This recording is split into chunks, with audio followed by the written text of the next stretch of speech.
In order to get a good fire going in your wood burning stove or on your barbecue, it typically involves having to get a good quality log and firelighters, and I think that kindling is more often than not forgotten about as that key ingredient to getting a good roasting fire going. You want to think about it as three key ingredients. So you want to think about your firelighter, your kindling, and then your main fuel, which is like your logs. So it's very difficult to start a good fire without the actual kindling itself, because if you think about it, if you've got a firelighter and a big log, doesn't matter how many firelighters you put underneath there, it's just not going to get that big log ignited. Yeah.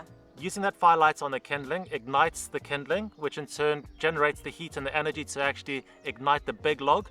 And that's why it's important to follow that process of firelighter, kindling, big log. So to try and be sustainable, we like to actually create our own kindling, and more often than not that's just like little branches and twigs that we found around the garden that have dropped down from trees. And then at the end of the season, when we're actually doing some light pruning, we'll take some of those kind of thinner branches and we'll actually cut them up into little pieces and actually put them in our log store to dry them out. But even with that good intention, there is still no comparison, because kiln drying kindling is just so much drier, and therefore it is so much easier to light and so much more reliable to light. You want your wood and your kindling to be as dry as possible, because any moisture at all in that wood or kindling will lead to smoke. The more smoke you have in your fire will not only mean that it's bad for air quality, but it will also start to create creosote inside your chimney and your flue. And that's something you really want to avoid, because the more creosote that you have in your actual flue lining is going to limit the draw of your fire and affect its efficiency. Kiln-dried kindling is also really important for fire safety. It reduces any accidents that may happen when you use a wetter kindling,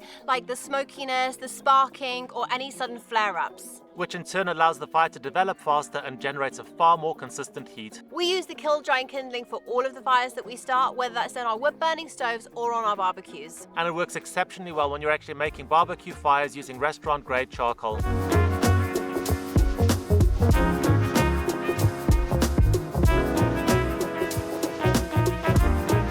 We know that getting our kindling from Lekto wood fuels means that it's coming from a sustainable, responsible resource. It's made from high-quality spruce and pine, and is also always kiln-dried. And is packaged in easy-to-store plastic-free boxes.